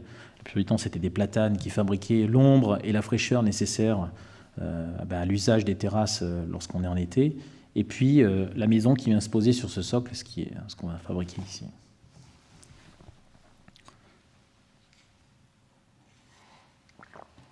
Donc on a développé une série de détails assez complexes. Donc notamment là, ce que vous voyez ici, c'est le vitrage de la cuisine qui sort en porte-à-faux. Donc c'est un triple vitrage structurel, sans rail, qui sort en porte-à-faux, sans aucun élément, et qui vient être tenu sur 2 éléments d'acier qui sont dans le mur ici, et qui vient suspendu dans le patio que je vous expliquais tout à l'heure, qui fait 6 mètres de haut, qui vient de fabriquer une relation à la transparence, qui est une sorte de grand mur vitré, et de relation au paysage, qui est complètement un peu fragmenté, en fait, et on ne sait pas comment tient ce verre qui vient comme ça glisser et s'enchasser dans une réservation qui est ici, dans le mur en béton, et qui vient fabriquer un 2e cadrage. Donc on voit la maison du ciel qui est ici, là, dont je vous parlais, et ici, un des éléments avec le patio du bas.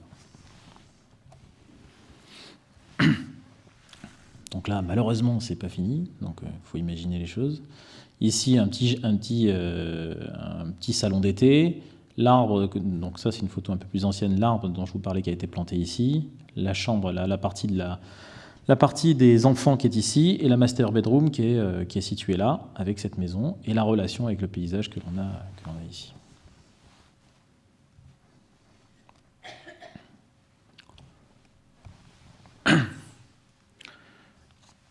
Donc ici, on voit, ça c'est une des dernières photos, on voit la porte en béton fabriquée avec la même matière, donc sur pivot. Chaque porte fait 4 tonnes, donc il y a une relation avec la masse et l'épaisseur. On a l'impression de rentrer dans un mastaba ou dans un temple. Et puis l'élimination de la voiture dans le site.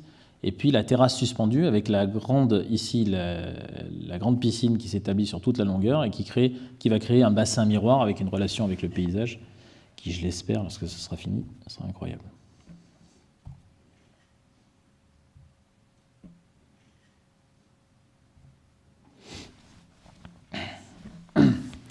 Donc là, on voit le commencement du jardin qui s'établit avec des grandes verticales, des arbres qui font une vingtaine de mètres, qui fabrique cette relation avec le socle et qui commence à rattacher la maison dans son paysage. Donc là, c'est encore le chantier, on voit encore toute la terre et la minéralité de la terre qui est encore présente, mais finalement tout ça va être recouvert de végétal, tout ça va être noyé, et il y aura une tension entre les deux qui sera importante et assez forte.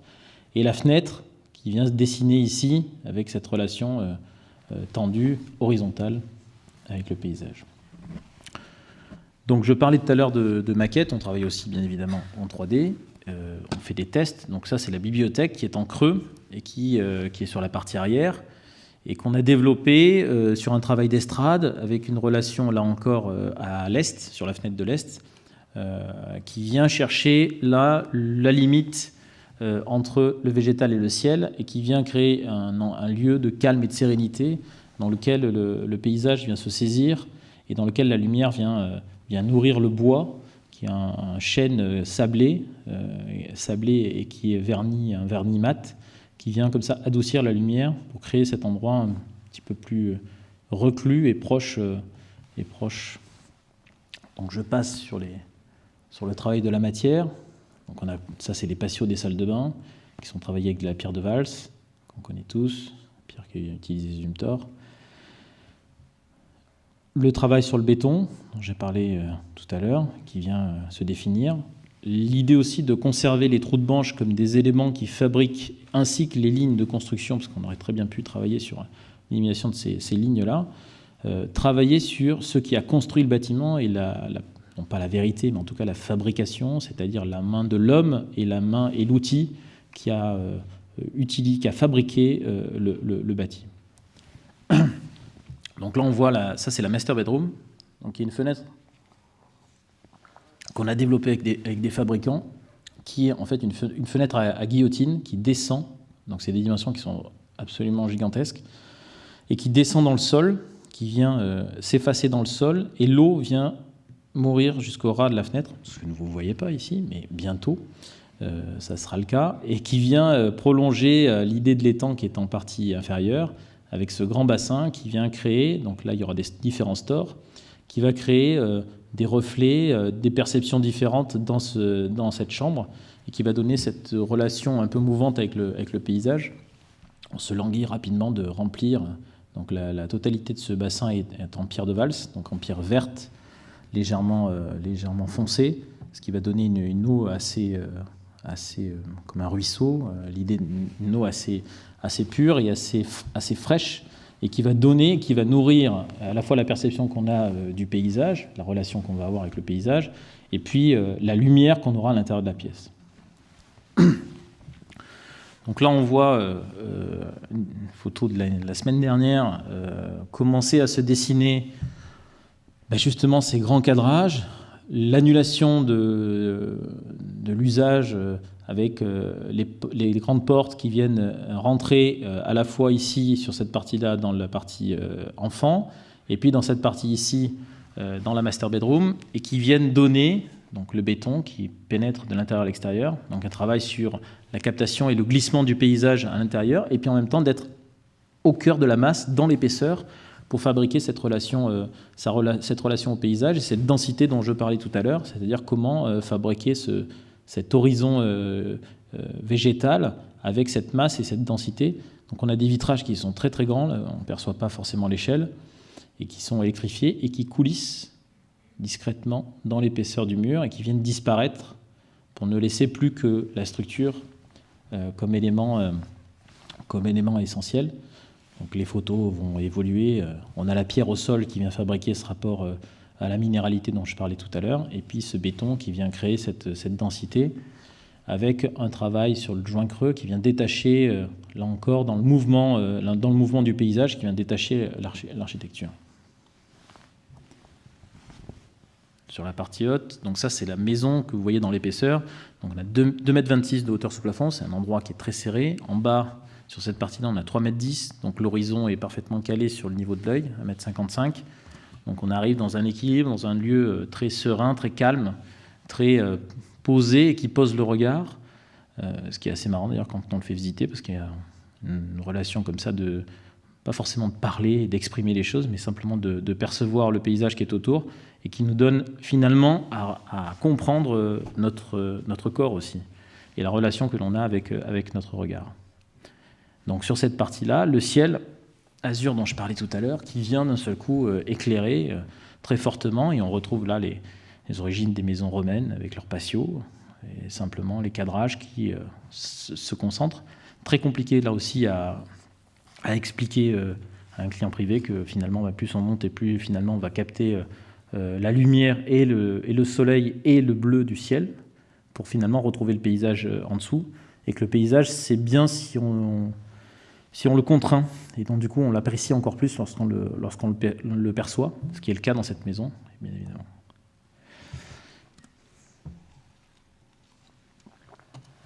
Deuxième maison, qui est basée sur le même principe, mais qui répond à la fois à l'usage et qui répond à la fois aussi au paysage. Donc on a ici une des boîtes qui a disparu, donc un travail là encore de maquette, on a éliminé un élément, et qui donne finalement un élément assez circulaire, avec la piscine qui vient se retourner, qui vient créer cette relation avec le paysage, avec la forêt qui est sur la droite, et un vitrage qui vient disparaître dans les angles, qui pénètre complètement dans la maison, et qui donne une relation complètement différente. Alors malheureusement, je n'ai pas les photos, parce qu'on est en train de poser le sol, donc c'est compliqué. Donc ici, on rentre, même principe, garage, locaux, on va dire un dortoir ici et une salle de sport. Ici, une autre chambre. Locaux techniques sur la partie de devant. Et puis ici, une cuisine secondaire. Et l'escalier qui se développe sur la partie arrière. Donc on a sur ce plan-là la quatrième boîte qui a été éliminée avec le rapport au sol, la piscine qui vient se retourner en L et qui vient créer cette relation avec le pivotement du paysage. Ici, la master bedroom, qui est une chambre un peu différente. On rentre par la salle de bain, qui est une salle de bain qui est entièrement en marbre blanc, dont vous ne verrez pas les images puisque ce n'est pas encore posé, et qui est sculptée par deux patios, deux bassins blancs qui viennent apporter une lumière assez douce et assez délicate à l'intérieur du volume blanc. C'est un marbre qui est blanc, qui est poncé, qui a un adouci mat, donc qui est très très léger, qui n'est pas un brillant, qui n'est pas quelque chose qui est agressif. Avec ici un dressing et la master bedroom qui est ici, avec l'ouverture sur la forêt au loin. Ici une chambre d'amis et là la cuisine. Je passe. Donc sur la partie du dessus, là, on a travaillé non pas sur un espace centrifuge, avec un espace central, mais là, avec deux patios de chaque côté. Ça aussi, discussion avec le client, et puis avec une envie véritable d'avoir une partie nord et une partie sud, et d'avoir ici au centre, donc l'escalier qui permet de monter jusqu'ici, et d'avoir sur la partie ici, salle de bain, avec une salle de bain extérieure complètement fermée, avec une douche extérieure, douche intérieure ici, une chambre et son dressing, et symétrique de l'autre côté, avec ici un endroit, une sorte de petit salon d'hiver qui se développe sur cette partie-là, et donc aucune ouverture sur l'extérieur et une ouverture uniquement sur le ciel.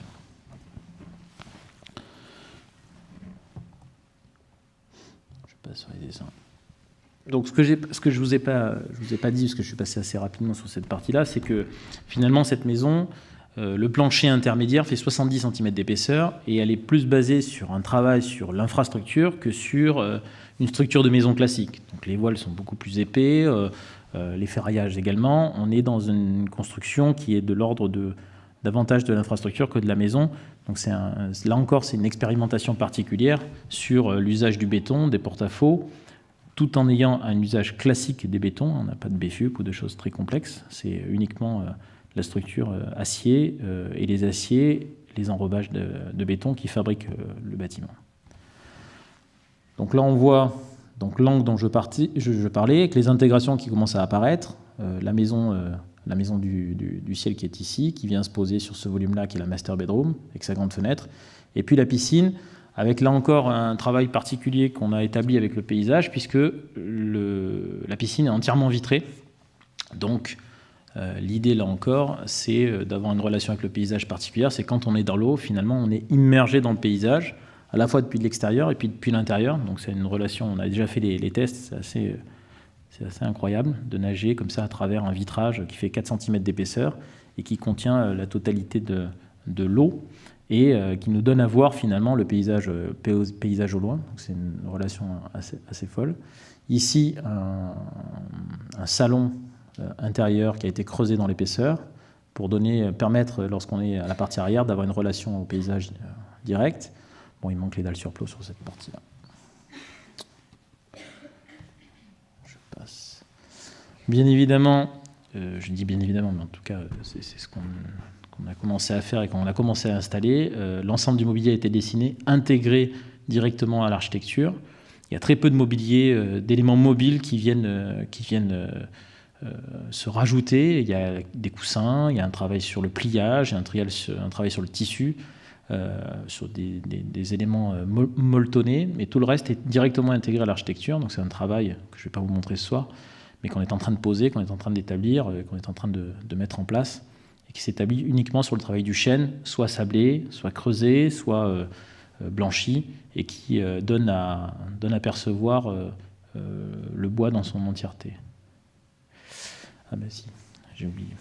Si vous avez un exemple du marbre, c'est un marbre qui est un adoucimat, je ne sais pas si ça sort bien, voilà. Donc un travail de calpinage, de prolongement des veines, qui est un travail assez précis avec les carriéristes, un travail sur le joint là également, l'intégration de tout ce qui est robinetterie bien évidemment, mais vraiment un travail sur la peau de ce marbre, qui soit un marbre doux et délicat là encore. Ça, ce sont les toilettes, je voulais les montrer quand même. Les toilettes avec un patio vertical et un bassin sur le fond, parce qu'il y a un endroit, là aujourd'hui on a commencé à installer les vitrages, etc. C'est un endroit magique pour aller aux toilettes.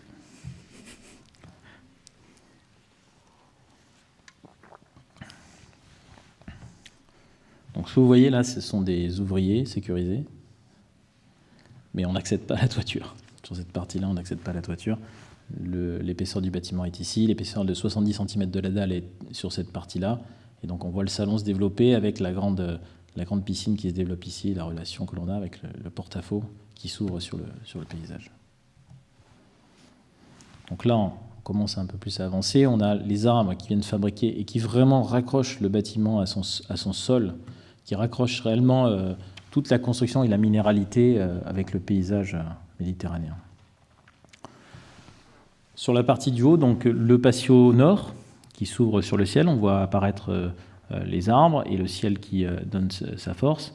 On a travaillé là encore sur un mobilier extérieur qui est en béton massif. C'est des bancs qui sont assez larges, qui font 1 mètre de large par 40 cm de haut, qui ont été posés au tout début de la construction, qui sont en béton plein et qui fabriquent une sorte de grande radassière pour l'été, pour pouvoir s'allonger, là encore avec des coussins, avec des éléments comme ça extérieurs. La maison se prolonge et l'ensemble des vitrages vient coulisser et disparaître à l'extrémité de la chambre, de manière à ne plus créer de limite entre l'intérieur et l'extérieur. C'est ce qu'on voit là encore. Ça, c'est la façade sud qui, lui, est projetée avec l'ombre du mur et qui vient dessiner. Alors, ce qui est intéressant aussi, c'est que ça vient dessiner la course du soleil tout au long de la journée et qui vient fabriquer une réelle variation dans la perception que l'on a du paysage et du ciel. Ah, bah si, il y en a une. Donc là, vous voyez un élément un peu plus avancé avec les vitrages entièrement intégrés, les dalles qui commencent à se poser, donc c'est des dalles de grande dimension qui font 2 mètres par 1 mètre de large, qui viennent casser, fractionner l'échelle, qu'on ne perçoit pas forcément, avec au fond la piscine, et le paysage qui vient se découper sur toute la longueur. Donc là, les maisons qui viennent se répondre, qui sont à la fois complètement différentes dans leur perception, et puis qui viennent se raccrocher au site pour venir dialoguer l'une par rapport à l'autre dans le rapport qu'elles ont avec la topographie et avec le paysage. Ça passe bien évidemment par cette matière qui vient répondre à la force du végétal, à la force aussi de la lumière qui vient fabriquer des ombres franches, des ombres nettes sur ce béton et qui viennent mettre en avant le temps et le corps à travers la matière. Merci.